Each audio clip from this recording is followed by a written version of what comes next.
So, what are 8 ways to spot a demon?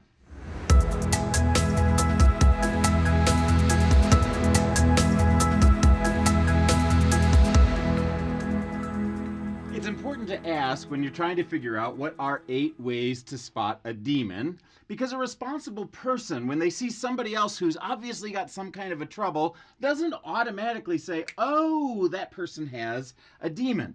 You wouldn't say that because there's all kinds of different explanations for things that may seem a little bit messy in this world. It's important for us to acknowledge up front that people are complex beings. So, an individual, of course, has a body, and then they've got a spirit, they've got a mind, they've got emotions, and you could argue that there's all different kinds of complexities that come in the factors of being a human being. So you want to be careful that you don't misdiagnose something as spiritual that's actually mental illness. At the same time, you don't want to misdiagnose mental illness as something that's spiritual. You don't want to give a medical answer to a spiritual problem, and you don't want to give a spiritual answer to a medical problem. So the question, what are 8 ways to spot a demon, makes so much sense because you want to know, am I trying to help this person with medication, with counseling, with other kinds of tools, or are they somebody who has spiritual issues that need spiritual solutions? So by the end of the video, we will have 8 ways to spot a demon. But I want to make a caveat before we begin because I think there's an important piece to put in place, and that is that this is 8 ways that it might be a demon. Okay? M-I-G-H-T.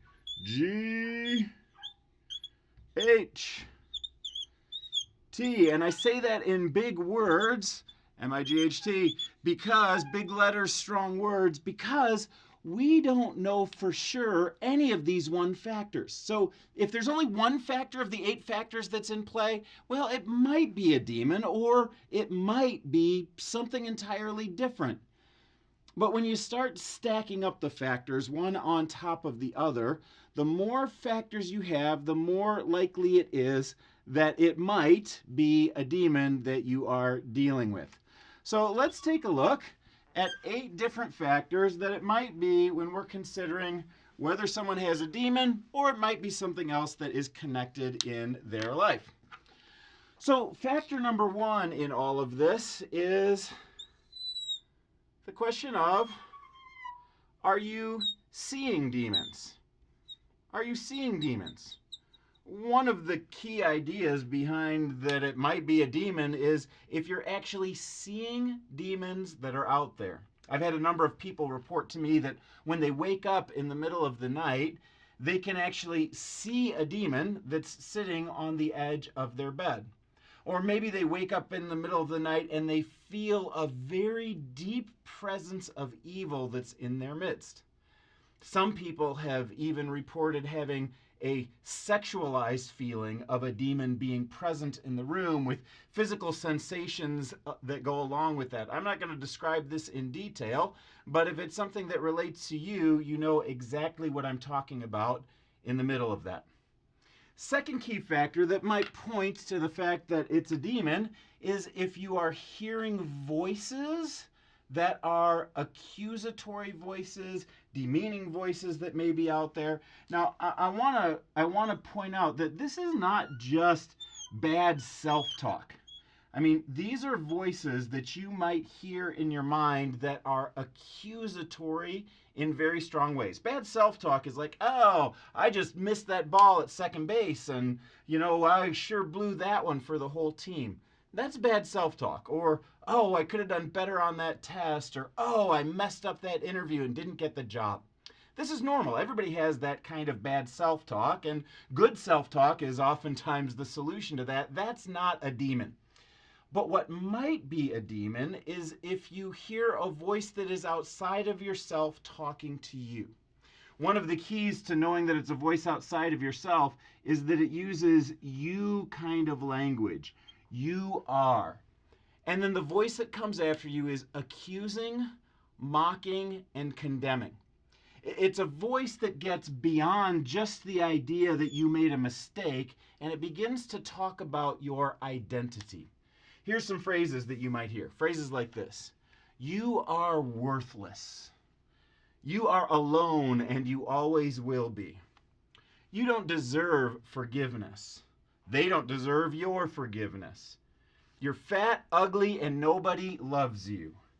You're not really a Christian. You've committed an unforgivable sin. You are weak, and no one respects you. Your spouse despises you. Your children hate you. And if God really loved you, your life would be better. These are the kinds of voices that come from the demonic world. They tell you lies over and over again, particularly about your identity. Further than that, they tend to say blasphemous things about God, about the church, and about people who are followers of Jesus. They might say things like, Christians are all fakes or hypocrites.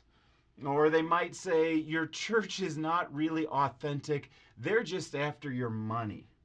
Or they might say, God could never love someone like you. God doesn't hear your prayers. God is acting like he's loving, but he's actually secretly evil and manipulative. And these are key signs that it might be a demon. Sign number 3 that it might be a demon is that you have been involved in the occult. And by this, I mean all kinds of different occult practices that may be out there. Occult practices are the kinds of things that you could get connected in through Wicca, or witchcraft, or tarot cards, voodoo, channeling, speaking to the dead, fortune telling, Masonic lodges, Freemasonry, or the Eastern Star. And the idea behind the occult is if you have invited in the demons into your life, well, it's more likely that they have come in. When you mess with occult practices, there are very real spiritual forces that are oftentimes behind them. And I would warn you that if you're inviting them in, you're welcoming them in to have influence in your life. The next key sign that it might be a demon is if you're violent. If you've got some violence that's going on in your life directed to yourself, towards others, towards animals, that could be a sign that it might be a demon. For example, if you're somebody who's engaged in a behavior that's the behavior of cutting, it's a lot like the demoniac in Mark chapter 5, who was found in the caves and he was self-mutilating. He was cutting himself. Voices that come from the demons might tell you things like, you're worthless. People would be better off without you. You may as well kill yourself. Voices that come from the demonic might also influence you to mutilate or kill animals in a destructive way. And they might influence you to be violent towards other people. If you have voices that are telling you to be mentally abusive or physically abusive or spiritually abusive or sexually abusive towards another person, or if those voices are leading you towards killing somebody else, those are not the voices that come from God. Those are the voices that come from the enemy, and they're telling you to do things that will destroy other people's lives. Well, the next sign that it might be a demon is a sign of voices, but it's not voices that are from inside of you, from outside of you coming in. They are voices that are from inside of you, and they're voices that are voices of evil, speaking things that are not your words. For example, in the Bible, you have Mark chapter 5, the demoniac. Jesus came up to him, and when he came up to him, he said, "What's your name?" And the man said, "My name is Legion, for we are many." Well, that wasn't the human voice that was coming out of him. That was the demon voice that was coming out of him. Or later on in the book of Acts, you have the story of the 7 sons of Sceva, who were Jewish people that were trying to cast out demons. And when they tried to cast out this one demon, the demon said, "Paul I know, and Jesus I know, but you I don't recognize."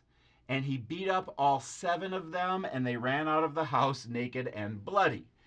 Well, this voice that came out at that time, that wasn't the voice of the human being, that was the voice of the demon that was present influencing that human being. And if you have voices that are not yours, that are coming out, particularly saying evil things towards people that you love, that is a sign that it might be a demon. Next thing that you might want to take a look for is out of control emotions. Out of control emotions. You may be somebody who is having some significant problems with depression or anxiety or feelings of age or rage or anger coming out from within you. If that's the case, that might be a sign that it's a demon. Now, I want to be particularly careful with this emotions one because everybody has emotions. And everybody gets anxious once in a while for a test, and everybody gets the blues once in a while about things that go wrong. But if it's pervasive and you have wild swings that go along with it, so if it's the kind of depression that leads you to suicidal thoughts, if it's the anger that leads you towards violence, those are the types of emotional swings to look for that might indicate that there is a demon that's there. Next thing that I'm going to point out, number 7, is the problem of shame. It's the problem of shame. It's somebody who has not only a sense that they have done things that are wrong, but that in their lives, their identity is wrong. Their identity is something that is bad. It's shame not just about what you've done, but about who you are. Phrases like, you'll never recover. It'll never work. You'll never get out of debt. You have no value. Interestingly, Kelly and I, when we were raising our kids, one of the things that we were careful to do is when we talked to our kids about their behavior, we never said, you're a good boy or you're a bad boy. We always said things like, you made a good choice or you made a bad choice. Why? Because it uncoupled their behavior from their identity. I wanted them to know that their identity is that they are deeply loved. They're from the Ashton family. They're a child of God, and that doesn't change with their behavior. Well, Satan does exactly the opposite with people. He wants to find those moments that you screwed up, those things that you are embarrassed of, and hang it on your neck as if it is a piece of your personal identity. And so, if you're experiencing that level of shame that comes from identity issues, well, that is a sign that it might in fact be a demon. And the final sign that it might in fact be a demon is if you have difficulty in Christian environments. If you say, oh man, when I get into church, I have a very hard time paying attention. I have difficulty with kind of interference that goes on in my brain, a brain fog that takes place. If worship music comes on the radio or is in church and it just disturbs you so you have to get away from it. If you're in church and you just instantly fall asleep and can't wake up again, that might be a sign that the preaching is really bad at the church, but it might be a sign that there's demonic that is involved in your life as well. Same thing could be true if you're reading the Bible, if you're listening to a Christian radio station, if you find that you can't concentrate when the presence of God is the thickest in your life, that's another sign that it might be a demon. Now, in the end of this entire video, I just want to give you one last exhortation, and that is to be wise about this information. Because the truth is, if you encounter somebody who has a demon, that person is not the enemy. That's a person who deserves our compassion, who deserves our kindness, somebody who we should treat with a lot of love as we're going through life. Because it's not the person that's the enemy, it's the enemy who's influencing that person. And we need to be careful not just to be going around looking for demons and labeling people as having demons, but to be wise and saying, okay, are multiple of these factors are in play, and be at work with people who you know are wise, spiritual leaders, counselors, other folks who know Jesus that might be able to help you in making these assessments and then being able to find the answers to these. Now in other videos, I'm going to be talking about how to combat the fact if you do identify a demon. You may want to be checking out one of those videos as well. Well, thanks for watching. If you liked this video and you'd love to see more like it, perhaps you'd like to start with this video right here. And if you love these videos, it would be fantastic if you would like, subscribe, or ring the bell for notifications.